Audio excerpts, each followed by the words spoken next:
Okay. Can't believe I'm doing this again. This is literally probably like the second-hand worth of counting edition of my hopefully first YouTube video. I have been trying to get on this tip for quite some time. Those of you who follow me on Instagram or just know me personally know that. But I did make it a goal of 2020 to finally put out my first YouTube video. I think the reason why none of the other ones made the cut is because, sorry, I feel like I have something in my throat. Okay. It's because I have been going through a lot these past few years. A lot. And I didn't quite know what sort of tip I wanted to go on when it came to YouTube. I didn't know if I wanted to do just simple vlogging, get readies with me. So many people are doing that. And as I kept recording these videos, I was going through something. And so what I really want to do with my life and myself is to, first I want to be, damn, a stand-up comedian, right? That's something that I've wanted to do and of course still want to do. And then it kind of switched roles, and then I wanted to do motivational speaking. And then I'm like, you know what? Why don't we combine the two? I'm going to be a comedic motivational speaker. Something that I very well still want to do, something that's in the works, and so that's not, too far gone. The thing about it is, as I was make these videos, trying to be motivational and trying to be comedic, I felt very hypocritical because I was fighting with some demons that it just made me feel very hypocritical to go through these problems and act like they weren't happening, and try and help other people through their problems when I wasn't even helping myself. So finally, January 3rd of 2020, I decided to get the help that I needed. So, stop beating around the bush. I guess I didn't really introduce myself. My name is Adrian. Some of you guys know me as AD. That's kind of like a nickname that I don't really like to go by too much anymore. Now people call me Age. So whatever is clever, whatever is easiest to be remembered. Anyways, my name is Adrian, and I suffer from the disease that is drug addiction. And I didn't quite know or let myself realize it for a long time. I mean, I started doing drugs really young, and when I started doing these drugs, it was more so ecstasy. I'm not justifying it in any sort of way. I'm just saying those drugs and those long nights of doing ecstasy and doing coke and drinking and smoking weed, those were all very much gateways to the bigger demon that I got to fight these last couple of years. So quick background, I've been in a couple of bad car accidents, one way worse than the other, but the first one actually caused me a lengthier amount of pain than the second one. So after my first car accident, now mind you, I had no idea what painkillers were. I think the only ever time I had gotten a prescription written to me was when I got my wisdom teeth taken out. But even then I was so young and I was just like, oh yeah, I don't feel pain, woo, okay, whatever. It wasn't that sticky of a situation, right? And so when I got into my first car accident, I came out with 5 bulging discs that they saw when I started to go through the process, because it wasn't my fault. So I was going through the process. Oh, why are people calling me? Hang on.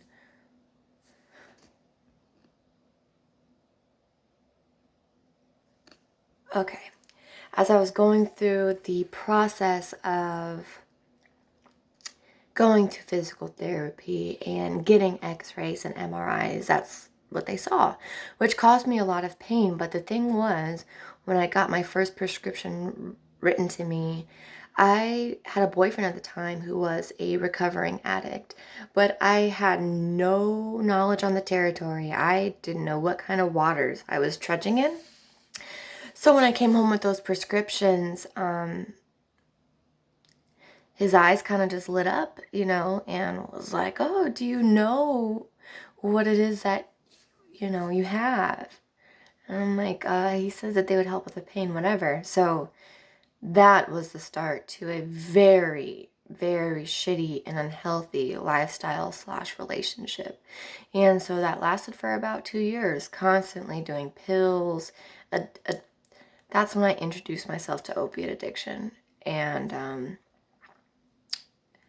man, if that shit doesn't just grab you by your lady balls or male balls and just completely drag you through mud that you never even had any business to be in, but everything happens for a reason.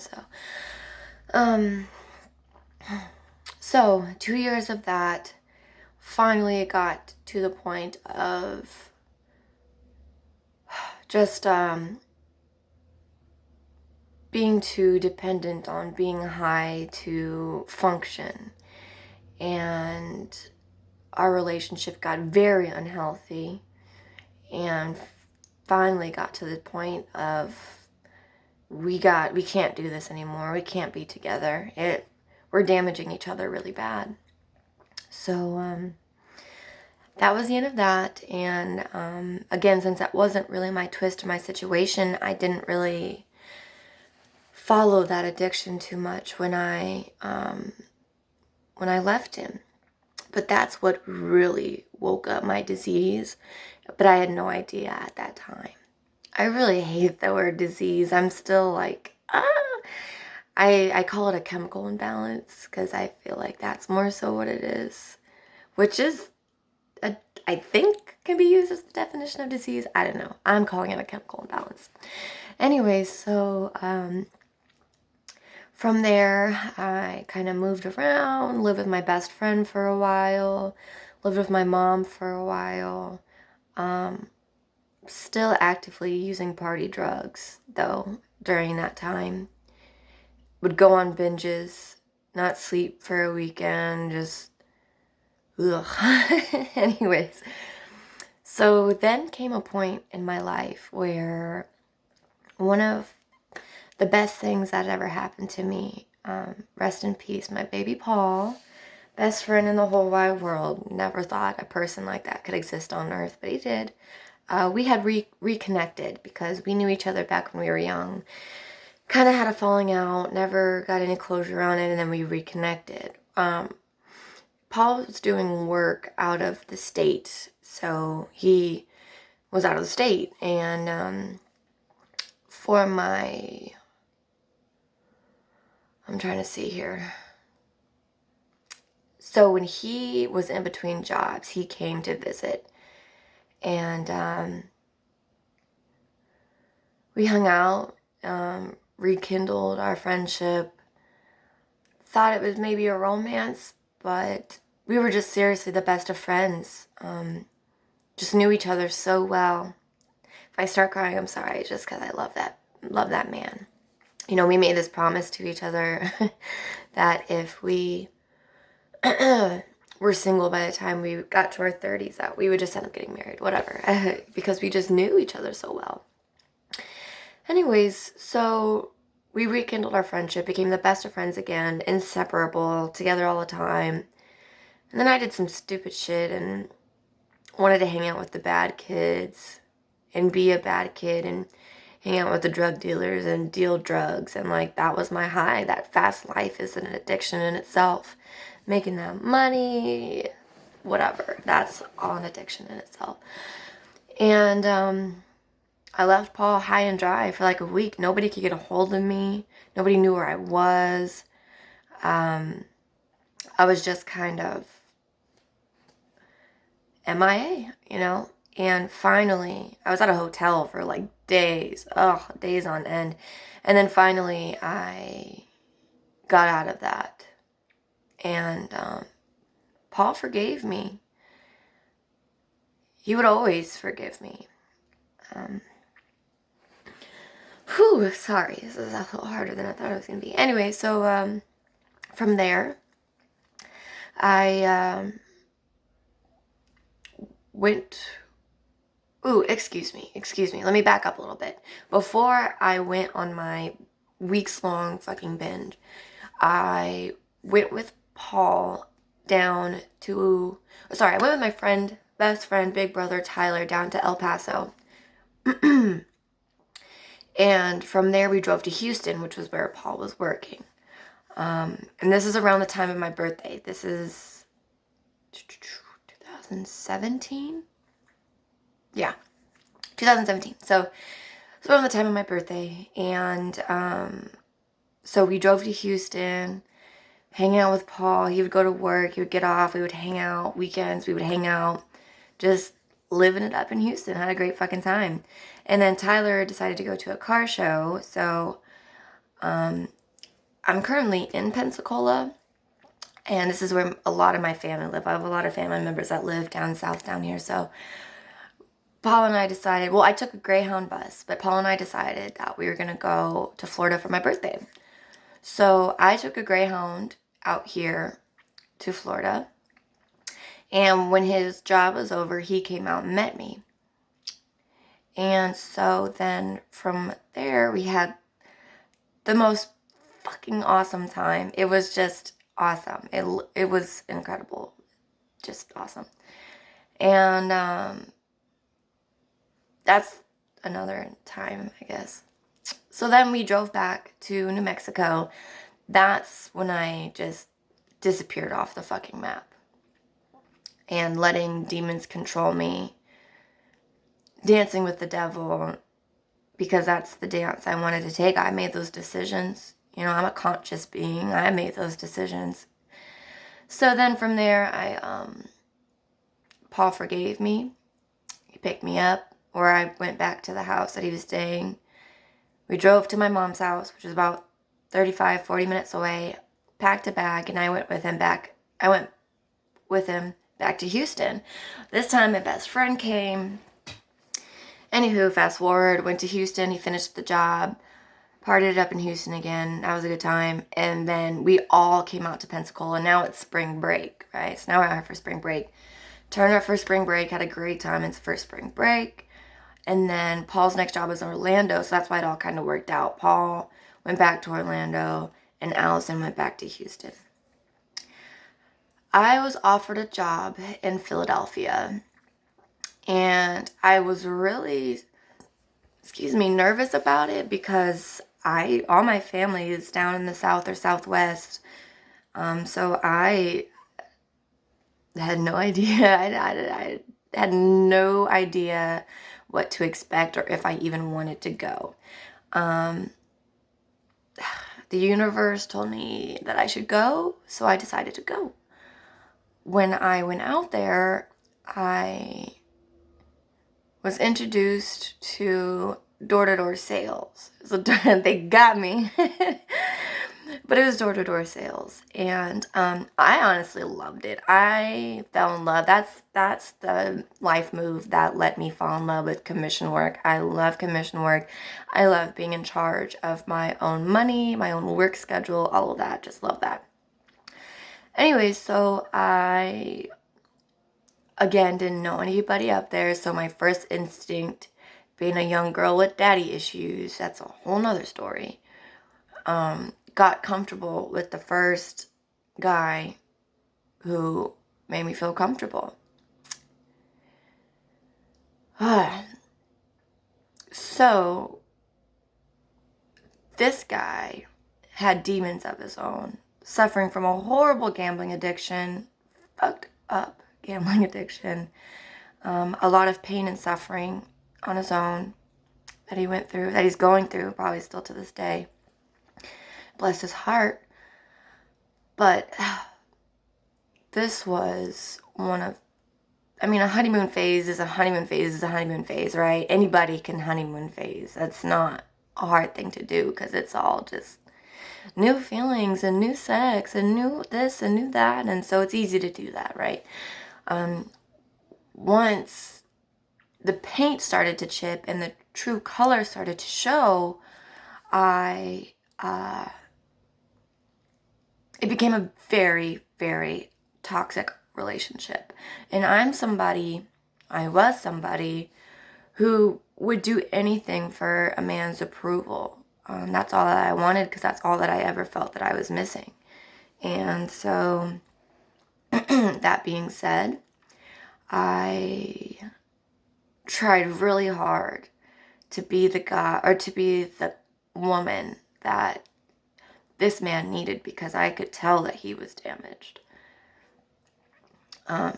His pain, though, just could not measure up to what I had to offer, and it completely swallowed him whole. It swallowed me whole, and before I knew it, I was back using Percocets again. Because what are Percocets? A painkiller. And I was going through so much pain, so much self-defeat. I had no self-confidence. I went from being like this big girl hanging out with the big bosses, big woman, excuse me, hanging out with the big bosses, really about to make a name for myself.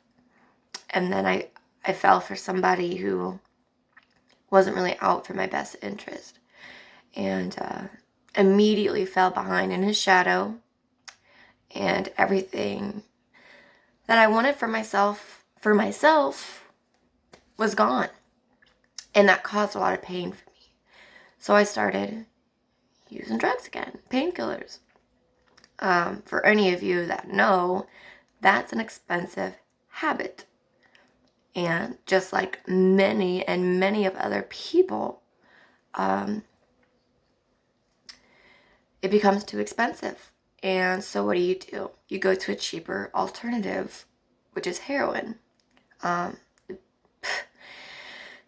So the thing about dope on the East Coast is it was powder, right? So I did not put needles in my arm, and I was still in that mindset of like, I'm never gonna put needles in my arm. But that still didn't justify that I had a problem. It still didn't justify that my brain was being damaged by these chemicals, and my train of thought wasn't clear. My sense of reality wasn't clear. I was starting to hurt and steal from the last few people that cared about me. My integrity was breached. My self-respect, what was that? I couldn't, didn't have that. And so when I started to have this problem, it was on and off, honestly. For those couple years, it was on and off. And it started to get really bad at the end. Really, really bad at the end. Really bad at the end. And it wasn't until I wanted to like fucking kill myself that I finally was like, okay, I gotta get out of here. But even that was so hard. It was so hard. I think the hardest part about it, and this has happened to me with multiple people in my life that claim to love me or do love me or whatever, that they knew what was going on but wouldn't bring it up. But mind you, this is the same person that would say the crappiest, most effed up things to me. Things that I would never even say to somebody who I hate the most. And this person claims to love me, and I think that's what messed me up the most, because if you love me and you're telling me all these things, then they gotta be true, right? So it's a shitty cycle to be in. Like, mental abuse is fucking real. Anyway, so I went out to Baltimore with some coworkers of mine and was gonna go work out there, but I started going through withdrawal. I was really sick. I stole from somebody who to this day has forgiven me, but who really had my back at the time. And I just kind of scared myself, or I kind of embarrassed myself out of that situation. So finally I started calling in favors, and a friend of mine bought a bus ticket back to New Mexico, where it's just where all this shit started. But that's where my mom is at, so I felt like that's where I needed to be to get better and just to heal and stuff. So went back to New Mexico. I was doing really good. Really, really good. Mind you, I'd already relapsed once, gotten clean and relapsed in Philly. But the thing about it is, being abstinent from drugs and being in recovery from drugs are completely different things, right? Whew, this is a lot to talk about. Okay, so I got back home and I was doing really good, really happy to be around my family and my loved ones, people who actually knew me and know what I stand for and know what I want to represent in life. And so at the minute I finally got to a stopping point where I stopped moving, was no longer in motion, in a safe place, that's when the wave of, oh my gosh, I literally have nothing. I put in all this work all the time and I have nothing, and I lost everything, and I gave 2 years of my love and my compassion and all this to try and fix somebody. I tried to put on my Captain Save-A-Ho cape, but I couldn't do it, and all of that just completely overwhelmed me. So again, abstinence and recovery are completely different things, so I relapsed. The difference in this relapse is down in the South, New Mexico, which is just like America's version of Mexico, the dope out there is not necessarily snortable. So I started smoking, and then you get around the people who are like, dude, you're wasting your shit. And then, so that's when and you know what's crazy is I didn't even do my first shot on my own. Someone else did it for me. And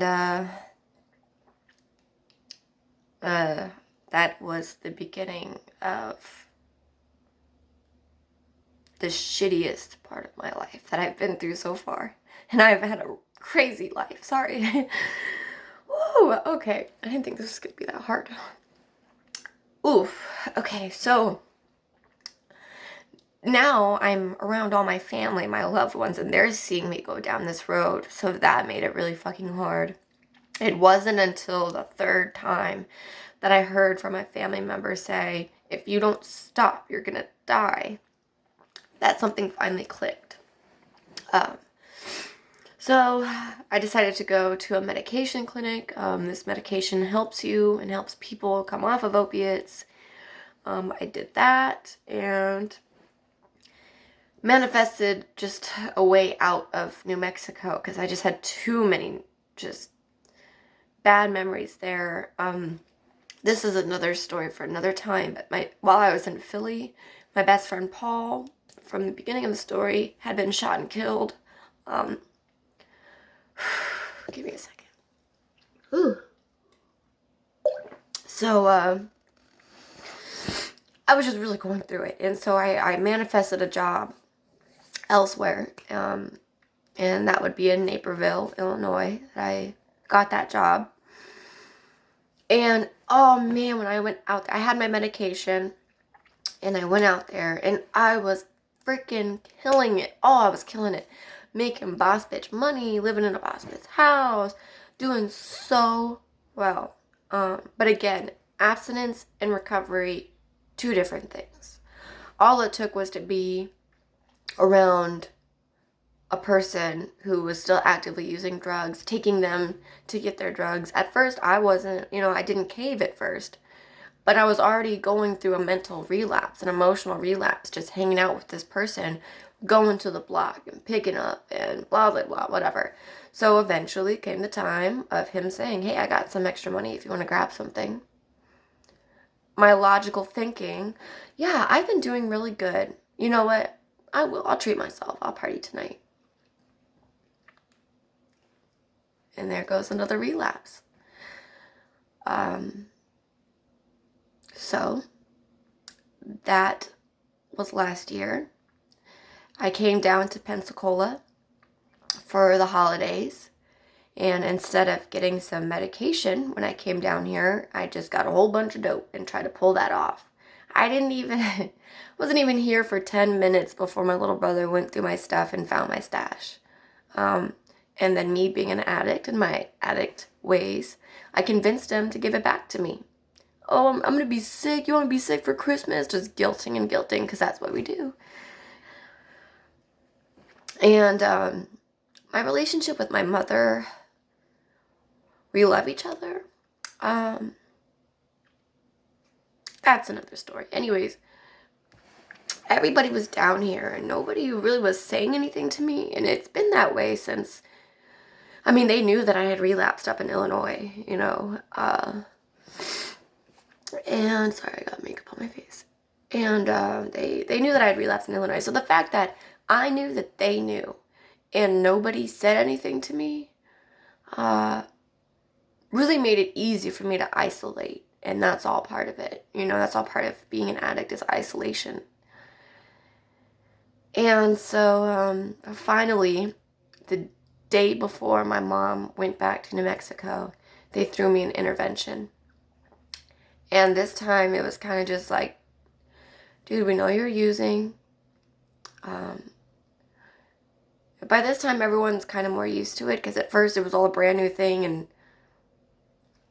I mean, it does run in my family, but nobody in my direct family right now has dealt with it so closely with somebody that they care about so closely. So they threw me an intervention, but by this time I was so done. I was so done getting high. I was,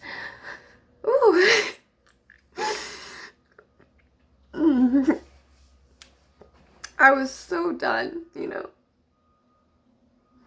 And I just wanted to be better. Because the thing about addiction is, it's not something that you ask for. It's not something that you want. It's not something that you wish on anybody. And it's the hardest battle to fight, because it's never gonna go away. Okay, let me get myself together. So, I decided to get help, you know, because I want to know how to maintain and keep sobriety, you know. I want to have children in the future. I want to be around to be an aunt. I want to be around to be a daughter. I want to be around to be a niece, a granddaughter, all of that. So, I decided to get help, and it was the best decision that I have ever made for myself. And if anybody watches this and they're going through any sort of denial or anything like that, please, the best thing you can do for yourself is, and I know, it's so hard to just be vulnerable and just swallow that pride and just go through that acceptance of, fuck, okay, I have a problem. That is the best thing that you can do for yourself. Because after I decided to get help, and I'm still getting help, I'm still going to meetings, I'm still in an outpatient, you know, group program. I'm still going through all these motions, but deciding to do that has been the best decision I have made for myself, because I made that decision myself. I could have gone back to Illinois. I didn't. You know, I stayed here. And I know this is the beginning to a never-ending road. I know I'll always be in recovery. I'll know I will always have these demons. But becoming a part of the local community of people in recovery has been a beautiful thing for me. Absolutely beautiful. I have met some of the most beautiful souls.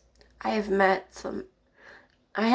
better friends now than I've ever had in my entire life. And, I'm starting to give more notice and appreciation and surrender to a higher power.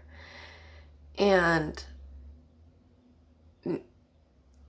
just making that realization that you do not have control over something like this. You do not have control, and you have to surrender. It's one of the hardest realizations to make.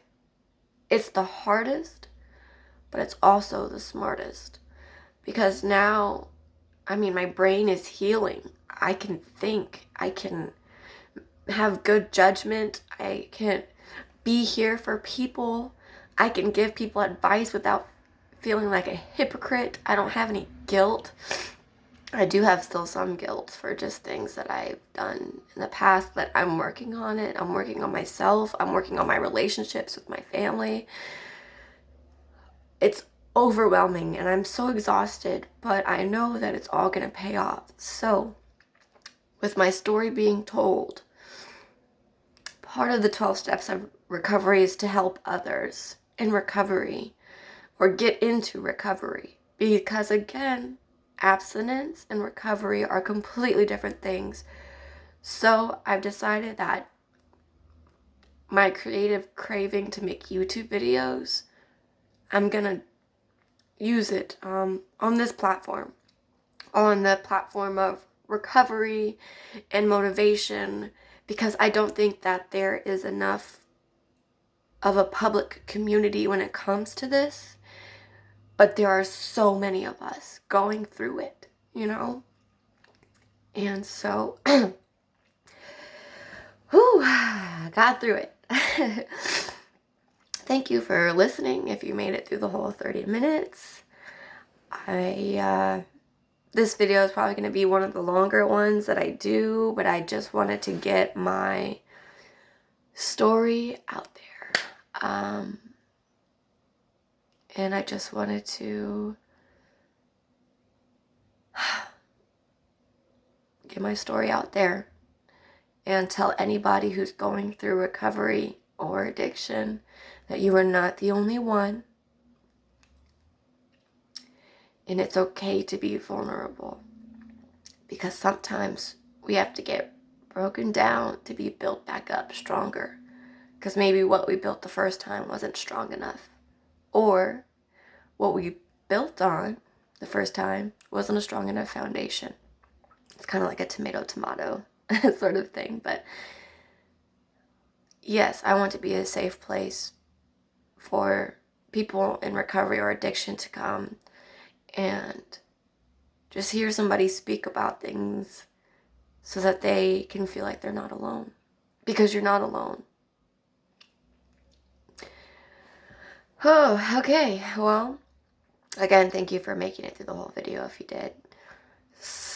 I almost was going to apologize for crying, but I'm not sorry for crying. You're not alone. And I'm going to try and put up a video a week. Just kind of talking about different angles and what I've learned in recovery and what I feel like people in addiction should know and hear. So, welcome to AD's perspective. I think I'm going to change that name. AD is just associated with Philly. I got that name in Philly, that nickname, and I don't really like it. But okay. Have a beautiful day, people. Have a beautiful life. And remember, do never, never be afraid or too scared to ask for help.